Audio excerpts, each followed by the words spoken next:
The surprise is maybe not that big, the surprise.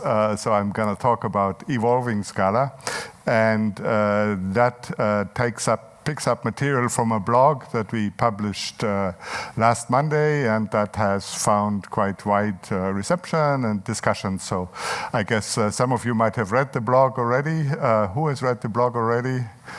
Okay, not so many. Okay, that's cool. So for the rest, it will be new. For the others, it will be basically a way to reiterate that and to discuss it. And I'm also presenting that here because I'm going to be at the whole conference afterwards, and I want to hear your opinion about what we think, how and where Scala should evolve. And I think that's a great time to discuss it during the conference. Okay, so let's go into it. So first, if we have a look at where does Scala stand today. One thing that's clear is that the hype of the mid-2010s has died down. Scala is no longer in the press. It's no longer the next big thing. But at the same time, the language and the ecosystem has been improving steadily. So I think we're much more, the community is much more mature. The language is much better understood. The value proposition of the language is better understood. I think there's a much better consensus what Scala is, what Scala programming should be like. I mean, sure, we have different styles, but I think we understand each other better and we share a lot more common values. Whereas before, there were these culture wars of essentially people using Scala as Haskelator, essentially Haskell on the JVM versus the other people who used the object-oriented part, which got denigrated as Java++, these sort of things. And I think Scala is neither of that. It's not an Haskelator. It's not a Java++.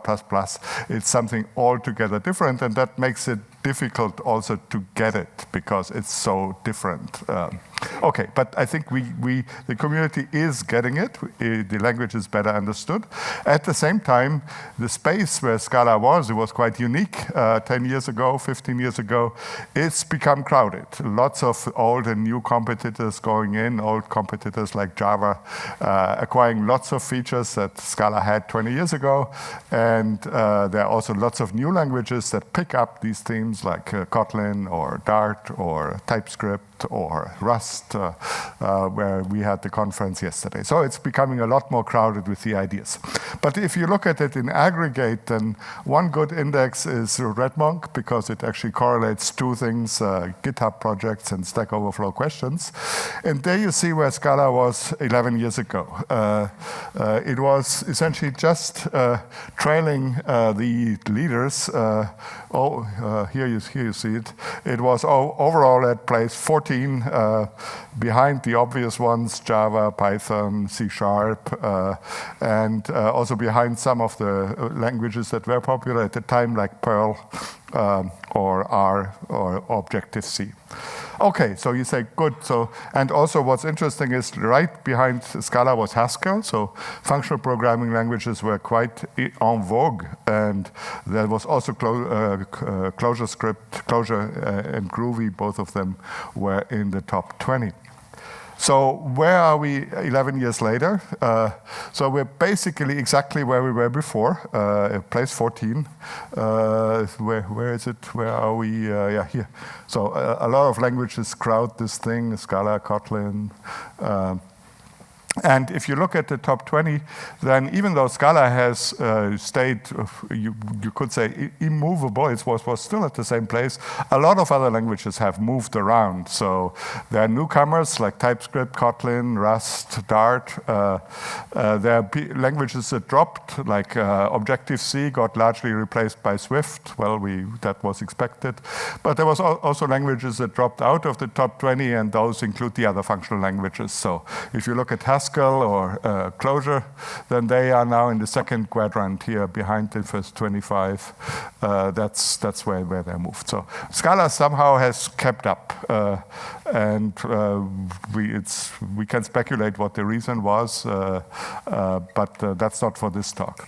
So even though the ranking is the same. Lots of things have changed. So technically, I think Scala is on much stronger foundations. We worked on this dot calculus, dependent object types, which now give a quite clear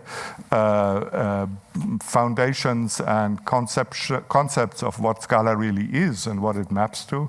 The ecosystem has matured, where we have particular strengths in reactive systems with Akka and Pecco, effect systems with Cat's Effect or Zio or Monix or others, big data, Spark, Flink, and also maybe here in this conference we don't see this much, but in hardware it's actually very well known. Hardware design Chisel is a very well known tool, and it's Scala. It's a Scala DSL. It's Scala based, and there's also alternative styles which are less DSL-y and more direct style Scala, which are embodied by the Scala toolkit and the Copenhagen stack.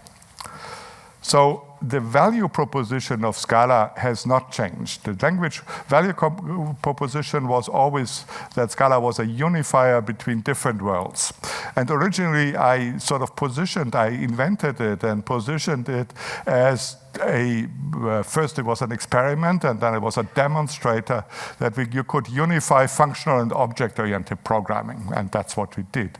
But just as important, and at the time we didn't really realize it, it's also to make the language at the same time safe and convenient. The two things were always we didn't want to trade off one for the other. If something wasn't convenient, it didn't go in. If something was only convenient but not safe, it didn't go in. So this was very important. And it turned out that actually, if I look back now, that was, I believe, maybe even more so than functional and object-oriented, which is just going on paradigms and type trains. Even more so, this was, I think, the initial success secret of Scala. Why Scala picked up? Because you must realize that for any new programming language, it's incredibly unlikely to get any sort of tractions because all the network effects are against you. There are no libraries, there are no mature tools, there's nothing. So why should people pick a new language? And the reason people initially picked Scala was because it was both safe and convenient.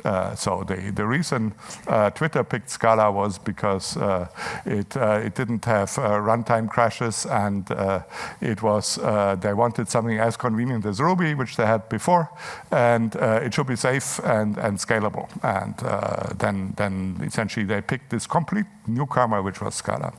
And Twitter was tiny at the time. Okay, so safety and convenience, pick two. That's Scala's motto. So this is a slide from very early on, from the time 2014 or maybe even before, where I always sold Scala as a unifier between object-oriented and functional.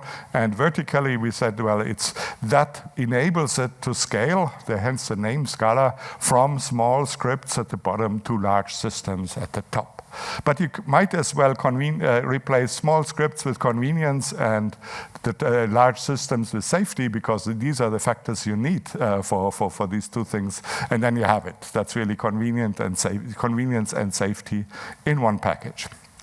Okay, so that's a retrospective, where we came from, what was the value proposition going forward. So what should happen? What will happen? Well, the programming language has not stood still. Much of what used to be unique to Scala is now common. Everybody has generics, everybody has type inference, everybody has lambdas, records, pattern matching are quickly becoming standard as well. So all the goodies that Scala had from 2004 on are now basically standard and no longer worth talking about. So what Scala needs to do and is doing is it needs to continue to innovate, and it needs to continue to innovate in both directions, in safety and in convenience. So for safety, for instance, things that we have done and are currently doing are explicit nulls, so avoid null pointer exceptions, safe initialization, avoid null pointer exceptions because things are uninitialized. Multiversal equality, avoid comparisons of between types where it doesn't make sense. Opaque types give you essentially all the performance of the underlying type, but they give you type safety, that you don't confound, let's say, different uses of float or integer or something like that. Dependent class types give you, that's something we're currently working on in a language extension called experimental dot modularity, that gives you much better control over what the fields of classes are. No more aux pattern, so you can essentially encode these things directly, and capabilities, which is what we are working on in the labs. And at the same time, we have done lots of efforts to increase convenience without compromising the safety. Features like enums in Scala 3, name tuples that have just landed, given using syntax as a replacement of the old style implicit. Extension methods are a game changer for many systems, and so on. Okay, so what I believe a particular focus must be, and that is important to say because here I believe we're in a conference of experts, is that we need to put particular focus to make Scala an even easier language for newcomers. Why? Well, all advanced Scala users, you all were newcomers at some point, right? So, and newcomers is the fresh blood that essentially makes the community grow and prosper. So, for instance, you say, well, Spark is super enterprisey now. Where did it come from? Well, it was a bunch of grad students at Berkeley. Same thing for Flink, was a bunch of grad students at Berlin. Chisel, again, bunch of grad students. So basically, that's the people who will do the new industry strength frameworks, and we have to get those people to continue to come to Scala. And I believe we had, for a number of years, a problem with that because Scala became too much an expert language. You had to know all these frameworks, otherwise you were no good Scala programmer, people would look down on you. And I think that has to stop, because otherwise we're gonna atrophy. The community is gonna atrophy. It's not gonna be able to grow in the future.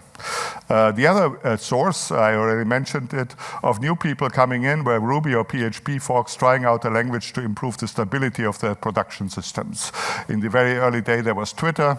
That was a company of 25 programmers. It was a startup, and they picked Scala, and now they have been using Scala for a long time, as we know. Foursquare was another of the early adopters. Or there were Java veterans who essentially wanted to more flexibility, power, and rapid development. That's how, say, Kafka and Play came to pass. So to create an on-ramp for newcomers, I think we have to look at who they are. So they will essentially be the ones who will start, who will pick up the language to solve a problem that nobody before had thought of solving. And they will be smart, surely, but they won't be experts in advanced Scala features. They will probably know Python or JavaScript or Java, because that's what they learned in school. And these are the people whom we need to give an easy on-ramp to the language. So how can we do that? What must we do that to get there? So practically, I think this means that we should put the focus on code and documentation support for simpler, easier libraries like, let's say, the Scala Toolkit or the Common HowYi platform. Not because I say, well, the others have no value. They definitely have enormous values, effect systems, but it's not something that a newcomer would discover. Or if we say the value proposition of Scala is pick your choice, CATS effect or ZIO plus SBT, then there's an enormous complexity hurdle, and people will say, well, Scala is a really complicated language. And it's exactly the opposite message we want to say. We want to say, no, Scala is actually, it should be in your top choice of the simplest language you could possibly start with. And I think for the language proper, this is true, and we have to emphasize it. Okay, the other thing how we can do this is essentially polish the rough edges, aligning Scala syntax with other languages where it diverges unnecessarily.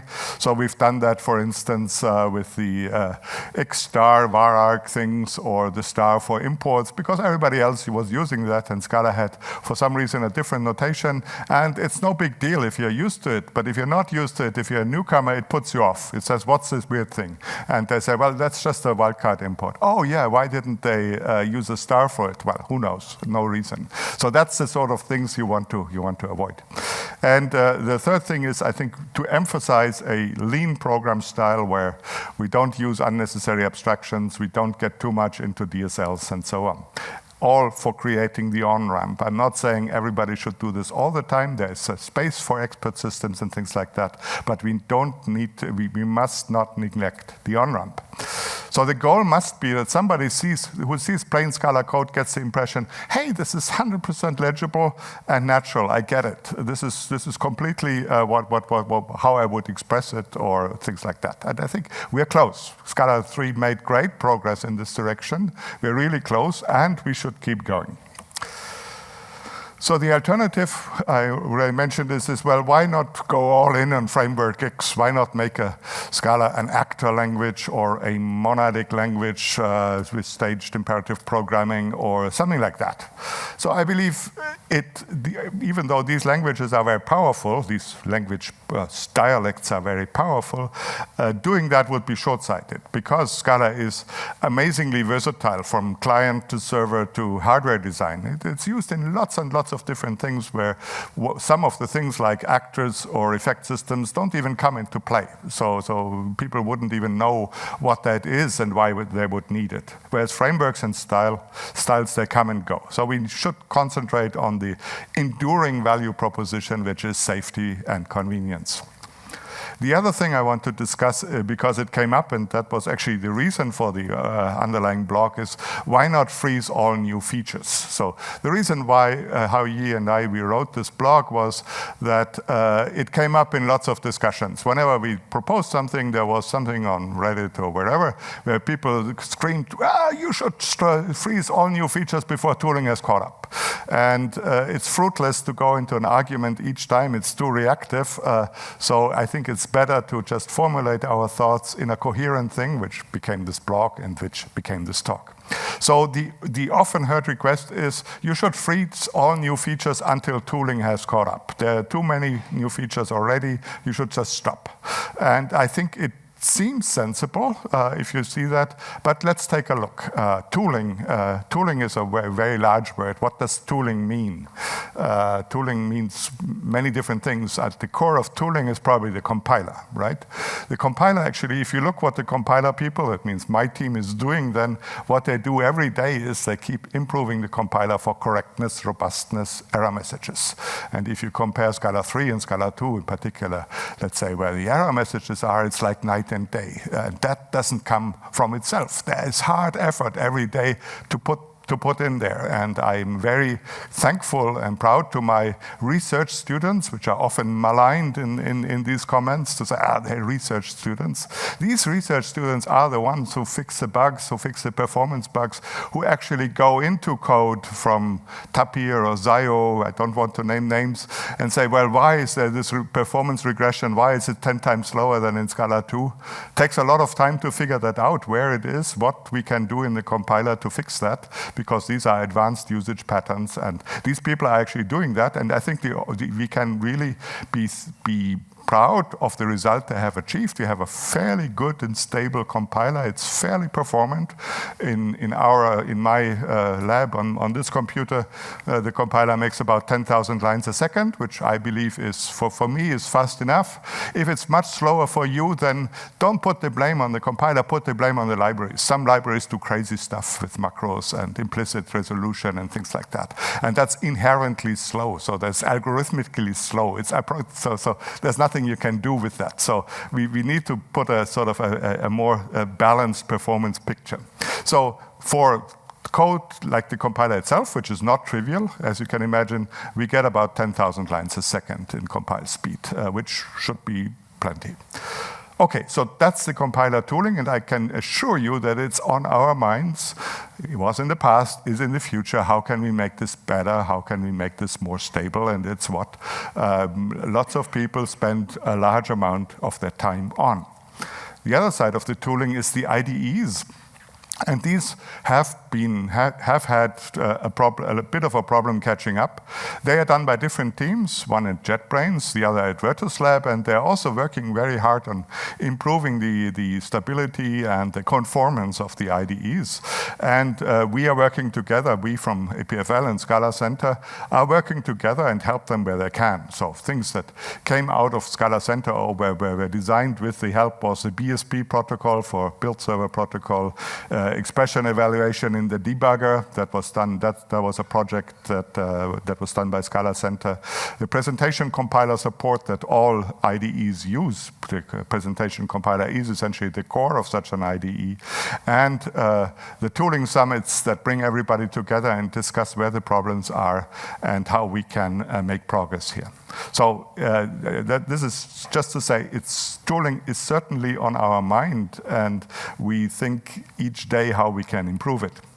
The other part of tooling is build tools, and there it's true that SBT has traditionally had a steep learning curve, but it's thankfully improving. SBT is something that I should say I never thought that SBT was a good idea when it came out. Well, we took it on because it was really simple. It was sort of like Mill in the 0.7 version a long time ago, and then the designers thought they had to essentially throw it all away and do something super fancy, which the current SBT became from version 0.9, and I warned them at the time and said, look, this is too complicated, you can't do that. I told them, look, for a build tool, you have to get it in 30 minutes max. If you don't get it in 30 minutes, it's too complicated. And yeah, they went ahead anyway. Anyway, so we are living with SBT, but thankfully there are, and thankfully first SBT has been improving. People were working very hard to sort of polish off the rough edges.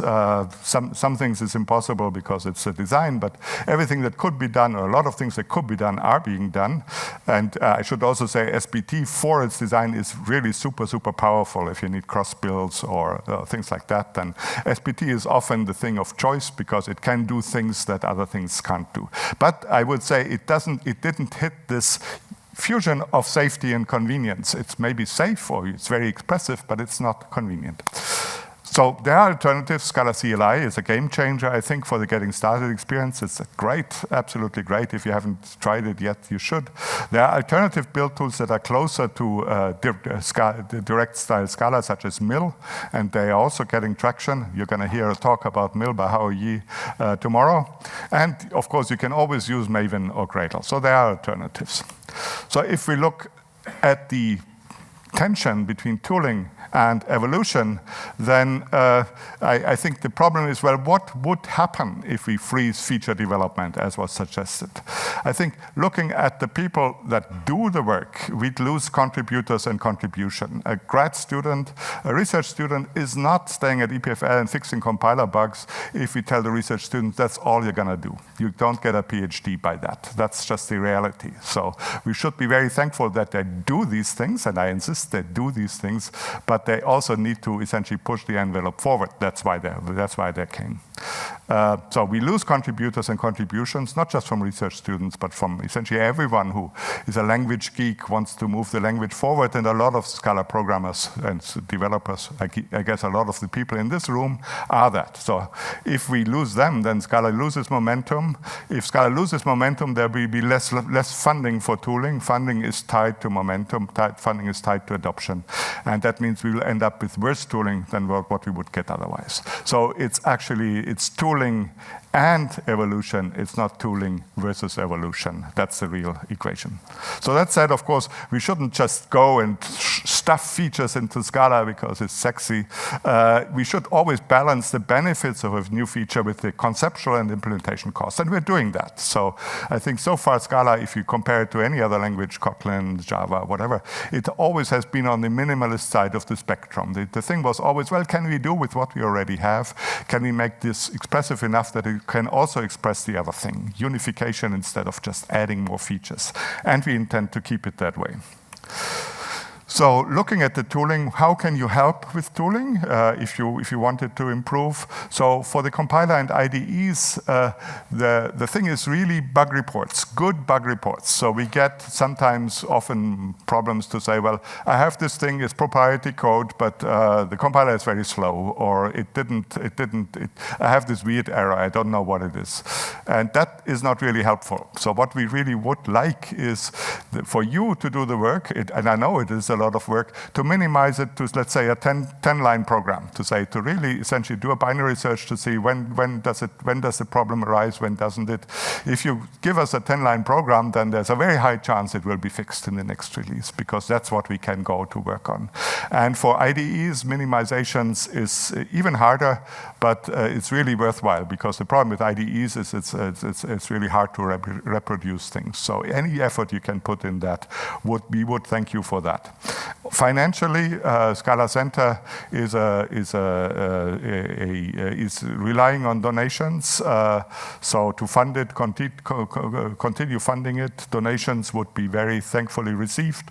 And for long term, get your company to become advisory board members, because that would put the Scala Center in the future on a strong financial basis. Language evolution. So we said we wanted to evolve the language. How is that done? So we actually have a very precise process for that. It's called the SIP process, Scala Improvement Process. So everybody can propose a SIP, and what then happens has a number of steps. So it's intentionally not quite slow to progress. So the first step you need to do is you need to discuss it on the Scala Contributors Forum. If the feedback there, where everybody can comment, is positive, you should submit a proposal. If the SIP committee gets a proposal, it gets a number, and the proposal gets discussed and decided. If the design of the proposal is accepted, either the implementers take it on, or the outside contributors take it on, or it's also possible for outside contributors to fund inside contributors to do that, to implement this thing as an experimental feature. So then it will be available as an experimental language import, and people can play with it. Once that's done and we have some experience, the SIP committee comes together and decides again on the final implementation. If the implementation is accepted, now that's a new step, which was essentially done to address some tooling problems. It will be added as a preview feature, typically in the next minor release. So preview means you have to enable it explicitly for one minor release, and that gives IDEs the time to catch up. So once a feature is a preview feature, we basically say IDEs, look, this thing is ready to ship. You should implement this now. And hopefully by the time the preview feature becomes standard, it's implemented by the IDEs. Or since we all talk to each other, if it's not, then if there's a hold up, then we will maybe wait another release for it to be a preview. So if you look at the SIPs, what got recently approved, so here are some of the later ones. Name tuples is something that has just started shipping in 3.7. Unroll default arguments for binary compatibility is probably a small one, but an often heard problem in the community to say we can't essentially migrate case classes and things like that to have them more fields without breaking binary compatibility. What can we do with that? So this helps. Better fors, more expressive and more performant fors, for expressions, so that ships. Syntax improvements for context bounds and givens, and referenceable package objects. So these are all approved. If you look at SIPs that are currently active, so here's just a list. I saw the pull requests that are currently under discussion or in various status of things, and that's essentially what we currently look at. So just to give you an idea what the process is. Okay, so I have 5 more minutes left. So language needs steady improvements, and I've told you how essentially what our idea of that is and how we go about it. But I also think it needs a long-term vision. What's the purpose of the language? Where will it go? And for Scala, our bet is very clear to bet on capabilities as the core of that vision. you could say, well, but isn't it an advanced feature? Isn't that a scary thing? And I would say, in fact, it is the opposite. It's the logical next step for Scala, since it can make the interface between functional and imperative code safe and convenient. So if we take that apart a little bit, the dilemma of mostly functional languages, of which Scala, of course, is one, is that if you look at mutable vars and other side effects, they're certainly convenient. You can just essentially, by a simple update, you can possibly do something very, very powerful with just a simple expression. It's easy to write and used responsibly. They even can your code make clearer and more performant. But they're certainly not safe. Arbitrary side effects to things are certainly not safe. They're the sources of numerous runtime errors and system crashes and so on. So they're convenient but not safe. And the problem is that Scala programmers insist on safety. So there's this, we don't want to have this uneasy choice that it's either convenient or safe.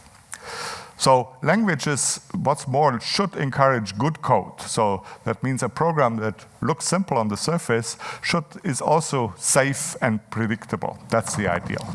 But with effects, that's actually not always the case. If you use effects in an imperative manner, that can make programs shorter, but also harder to reason about.